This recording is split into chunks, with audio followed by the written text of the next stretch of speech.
Hi guys, मुझे Instagram पर follow कीजिए मेरे सारे क्रेजी अपडेट्स देखते रहने के लिए। हाय गाइस, एक और व्लॉग में आपका स्वागत है। मैं इसे ड्राइव करने वाला हूँ। ये है थर्ड जनरेशन फोर्ड एंडेवर और सीधे मैं इंजन बे दिखाने जा रहा हूँ। ओके, थोड़ा स्ट्रगल करना पड़ रहा है। Oh my God, hydraulic struts नहीं है। ये रहा इसका इंजन जो अभी चालू है। हाँ, पर इसमें इंसुलेशन है। इसको अभी बंद करता हूँ और जैसे कि दिख रहा है इसका डिजाइन एब्सोल्युटली स्टनिंग है। फर्स्ट एंड फॉरमोस्ट इसमें ये सी शेप DRLs है, all LED lights off course, ये इंडिकेटर, ये है फॉग लाइट, इसमें कॉर्नरिंग फंक्शन है, फ्रंट पार्किंग सेंसर्स, ये रहा फ्रंट कैमरा और यहाँ पर फोर्ड का लोगो। ग्रिल पूरा क्रोम है। ये रहा इंडिकेटर जो अभी चालू है। देखने में ये एब्सोल्यूट बैडएस लग रहा है। इनफैक्ट अब ये ज्यादा चौड़ा है। साइड से देखने पर पता चलता है इसका व्हील बेस अब लंबा है। मुझे लगता है 50 mm लंबा और 50 mm चौड़ा है और इसका वही एंडेवर का टिपिकल शेप है, लेकिन ट्रस्ट मी ऑन दिस, ये अब सुपर रिफाइंड हो गया है। यहां लिखा है बाई टर्बो क्योंकि ये ट्विन टर्बो वेरिएंट है। यहां टाइटेनियम लिखा है। व्हील साइज इसका 20 इंच के 255/55 R20 है। अलॉय व्हील डिजाइन बहुत अच्छा है। ये रहा गाड़ी का सस्पेंशन और यहाँ एक कैमरा है। यहाँ पर भी कुछ है क्योंकि लाइट दिख रही है। अगेन बहुत सारी टिपिकल फोर्ड वाली चीजें, जैसे ये क्रोम, यहाँ मिरर्स पर Chrome door handle with request sensor. वाह, कार दिखने में एब्सोल्युटली स्टनिंग है। ये ब्लैक में ज्यादा अच्छी दिखती है। ये इसका स्पोर्ट वेरिएंट है। Oh my God, I love it. ये मुझे इंडिया के स्पोर्ट वेरिएंट की याद दिलाता है जो वहां है ऑफ कोर्स। अब यहाँ पर ये अमेज की तरह दिखता है, but again LED lights, reverse parking sensors, यहाँ पर रिवर्स कैमरा, यहाँ एवरेस्ट लिखा हुआ है पर ये इंडिया की एंडेवर जैसी है, लेकिन अब ऐसा नहीं रहा। ये रहा इंडिकेटर, वहां हाई माउंटेड स्टॉप लैंप और ये रहा ऑफ कोर्स एक शार्क फिन एंटेना। अब बूट खोलने के लिए मुझे बस किक करनी है और वहां ये खुला। तो ये फंक्शन फैंटास्टिकली काम करता है। ये रहा इसका बूट, सारे रोज अप, थोड़ा स्टोरेज यहाँ पर, यहाँ जैकिंग पॉइंट्स पर ट्यूटोरियल भी है। सीट्स को नीचे करने के लिए बस बटन दबाना है और सारे सीट्स रिक्लाइन हो गए। कम ऑन टोयोटा फॉर्च्यूनर, सीखो ये ट्रिक्स जो एंडेवर इतने टाइम से ऑफर कर रहा है। एंड ऑफ कोर्स ये बूट मैसिव है। यहाँ ये स्टोरेज स्पेस, मुझे नहीं पता मैं इन सब में क्यों जा रहा हूँ। अब ये सीट्स को ऊपर करता हूँ जो हो जाएगी बस एक बटन प्रेस करके। अब मुझे ये बूट बंद करना है। वो कैसे करे? वेरी सिंपल, ये पावर टेलगेट है। मैं बटन दबा सकता हूँ या मैंने नीचे किक किया और पीछे हटा। प्लीज डिसअपॉइंट मत करना। ओह माय गॉड, ये इतना फैंटास्टिकली काम करता है। मैंने आज तक ऐसी कार नहीं देखी जिसमें ऐसा फैंटास्टिक और फैंटाबुलस तरीका है बूट को खोलने और बंद करने का। ओके, यहाँ पर साइड फुटस्टेप्स है। चलो अंदर चलते हैं। रियर में जाने के लिए बहुत इजी है। बस ये बटन दबाया, इस तरह से सीट्स रिक्लाइन होते हैं। एक और तरीका है जिससे सीट्स टंबल होते हैं। ओके, जैसा कि दिख रहा है थर्ड रो में जगह बहुत कम है क्योंकि अंडर थाई सपोर्ट बहुत ही बुरा है। AC vents typical American car की तरह है। इसे इसकी जगह पर डाल दिया। इसे रिक्लाइन करने के लिए एक्चुअली इस लीवर को खींचना है और पूरा आगे ढकेलना है और अब मैं इससे अंदर जा सकता हूँ। इतना मुश्किल भी नहीं है अंदर जाना। लेकिन पता है क्या, लास्ट रो इतना अच्छा नहीं है। मुझे नफरत है लास्ट रो में बैठने से। लेकिन फिर लोग कंप्लेन करेंगे कि मैं बैठा नहीं, तो हम बैठ ही जाते हैं। और बैठो, चलो चलो, लेट्स गो। अब यहाँ जैसे मैंने बताया अंडर थाई सपोर्ट बहुत ही बुरा है और head room not adequate. Handle पकड़ने के लिए है, AC वेंट, स्टोरेज स्पेस, ये सब कुछ है यहाँ। अब यहाँ से निकलता हूं मैं। ओके, यहाँ पर एक 12 वोल्ट का चार्जिंग सॉकेट भी है, पर यहाँ से बाहर निकलना थोड़ा मुश्किल हो जाता है। इसे अपनी जगह पर डाल दिया, स्लाइड किया, स्लाइडिंग मैकेनिज्म है इसमें। अब यहाँ पर आपको एक लैपटॉप चार्जर मिलेगा, USB-C, regular USB, AC controls, ये बहुत अच्छा है। और फिर यहाँ पर इतना सारा स्पेस है, बहुत सारा नी room, leg room. Under Thai support बहुत अच्छा नहीं है। Headroom just about adequate. यहाँ AC वेंट है। पता नहीं हेडरूम इतना अच्छा क्यों नहीं है, मुझे लगा था अच्छा होगा। ये सेंटर आर्मरेस्ट है, इसमें ये कप होल्डर्स है। ओके, सीट्स कंफर्टेबल है एंड सब पर हेडरेस्ट है, सारे के सारों में थैंकफुली। डैशबोर्ड के डिजाइन को रिवाइज किया गया है। मैसिव स्क्रीन है सेंट्रल कंसोल पर जो काफी अच्छा है। इसे पकड़कर बाहर निकलना है और मल्टीपल एयरबैग्स भी है। कार में ADAS टेक भी है। इसको बंद करते हैं और ये बंद हुआ। ये है इंडिकेटर जिसके बारे में मैंने बताया था।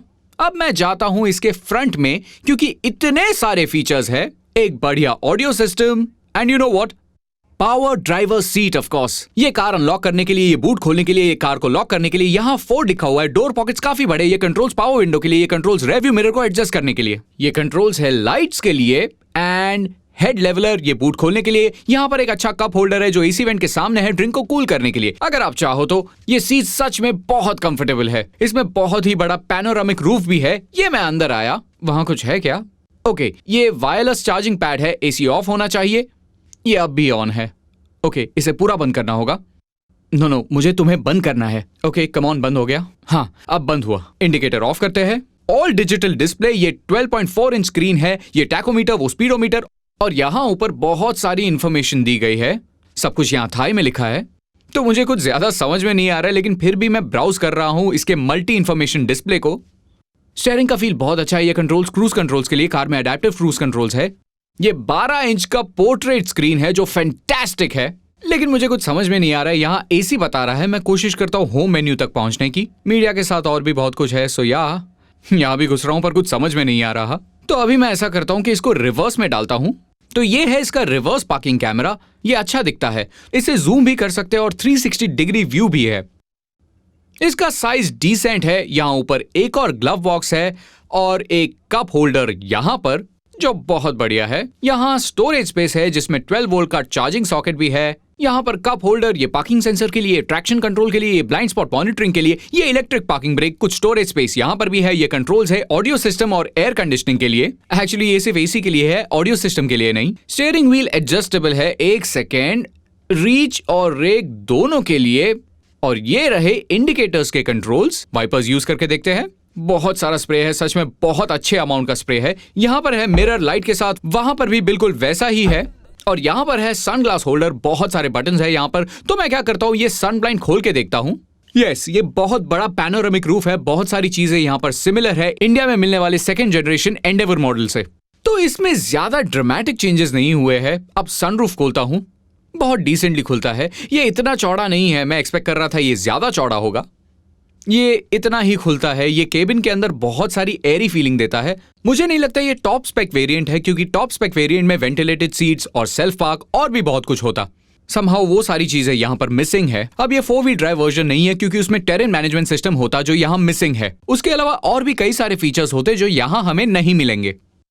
हाँ, डैशबोर्ड में पसंद करने के लिए क्या है? Soft touch material, hard material यानी हार्ड प्लास्टिक्स यहाँ नीचे, बहुत सारा स्टोरेज स्पेस, बहुत कंफर्टेबल सीट्स। ये कार इंडिया में होने के लायक है, पर क्या ये ड्राइव करने के लिए उतनी अच्छी है? इसे ड्राइव करते हैं राइट अवे। ओके, तो मैं अभी चला रहा हूँ 3rd जनरेशन फोर्ड एंडेवर, जिसे एवरेस्ट कहा जाता है थाईलैंड में। और सच में ये अनबिलीवेबली स्मूथ है। इंजन एक्सट्रीमली रिफाइंड है। अब ये 2 लीटर ट्विन टर्बो इंजन है जो 210 PS का पावर प्रोड्यूस करता है और टॉर्क आउटपुट 500 न्यूटन मीटर्स है। इसमें इतना ग्रंट है कि थ्रॉटल को छूते ही ये इमीडिएटली पुल करता है। अनबिलीवेबली स्मूथ है ये कार का acceleration, in spite of the fact कि इसका वेट 2500 किलोज है। Well, almost. ये एक बहुत ही स्मूथ और रिफाइंड इंजन है और एक बहुत ही स्मूथ कार भी है। कार के सस्पेंशन को रिफाइन किया गया है, बम्प्स फील नहीं होते। ओके, वो थोड़ा लंपीनेस है जो बॉडी ऑन फ्रेम प्लेटफॉर्म की वजह से है। स्टीयरिंग बहुत लाइट है। ये कार अनबिलीवेबली बहुत अच्छी है। इस कार को अगर इंडिया में बेचना शुरू किया तो टोयोटा फॉर्च्यूनर की सेल्स इमीडिएटली घट जाएगी। ये उतनी अच्छी कार है। ओके, इसका एक और इंजन ऑप्शन है 2 लीटर सिंगल टर्बो जो 170 horse power 405 newton metre torque देता है। ट्विन टर्बो ऑब्वियसली अच्छा वाला है और मैं सच बताऊं इसमें लैग जैसा कुछ फील नहीं होता, लेकिन मिड रेंज में ये इतना स्ट्रांगली पुश करता है और फिर ऑब्वियसली रेड लाइन को छूते ही इसका दम निकल जाता है। लेकिन मिड रेंज में ये कार अनबिलीवेबली ग्रंटी है और वो स्लाइड पुश लगाता है सीट की तरफ। अब ये V6 इंजन में भी है जो यहाँ थाईलैंड में अवेलेबल नहीं है। 4 वेरिएंट है यहाँ थाईलैंड में एक्चुअली। यहाँ पर एक स्पोर्ट है, एक टाइटेनियम है। जो बेस वेरिएंट है वो ट्रेंड में है। यहाँ पर है 4x2 और 4x4। 4x2 obviously rear wheel drive है। एक 6 स्पीड और 10 स्पीड ऑटोमेटिक भी है। और आपको ये पता ही होगा सारे एवरेस्ट और एंडेवर एक्चुअली यहीं पर बनते हैं और इंडिया में CKD ऑपरेशन है, तो सारे पार्ट्स एक्चुअली यहीं से आते हैं। एवरेस्ट का होम मार्केट यहीं है। ये एक फैंटास्टिक कार है।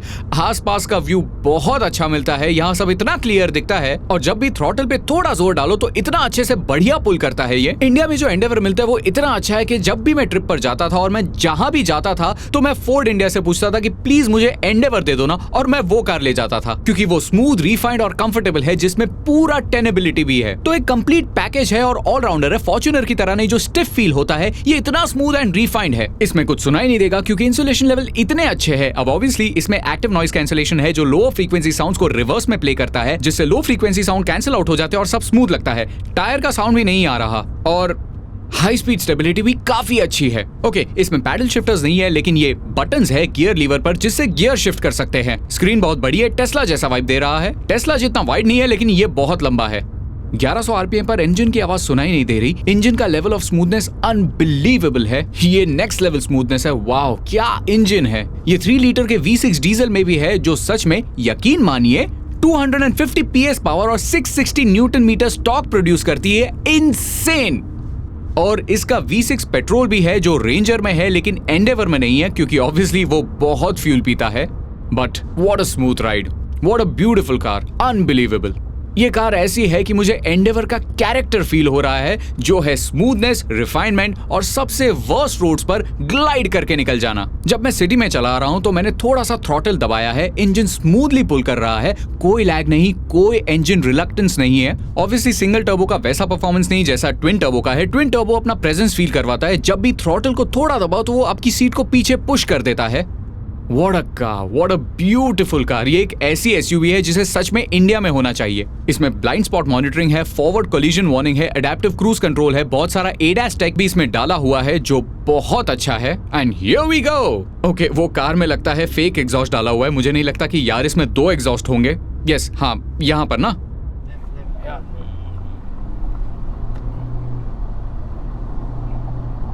ये 4000 आरपीएम से कम पर अपशिफ्ट होता है, जो मुझे लगता है कि बहुत शॉर्ट, कैसे कहूँ मैं, हाँ, इंजन बहुत हाई रेविंग नहीं है, उसे होने की जरूरत भी नहीं है, क्योंकि ये स्मूथ है, रिफाइंड है। मैं इसे लीनियर नहीं कहूंगा, क्योंकि इसमें मिड रेंज पंच है, तो ऑब्वियसली सिंगल टर्बो ज्यादा लीनियर है परफॉर्मेंस में। ये बहुत ग्रंटी है, इसमें वो पंच है, वो इमीडिएट गेट गो है मिड रेंज में पहुंचने पर। और इसकी दूसरी ब्यूटी ये है कि इसकी ब्रेक्स, ये इसका फॉरवर्ड कोलिजन वार्निंग है। ये मुझे बता रहा है कि मैंने बहुत लेट ब्रेक मारा है।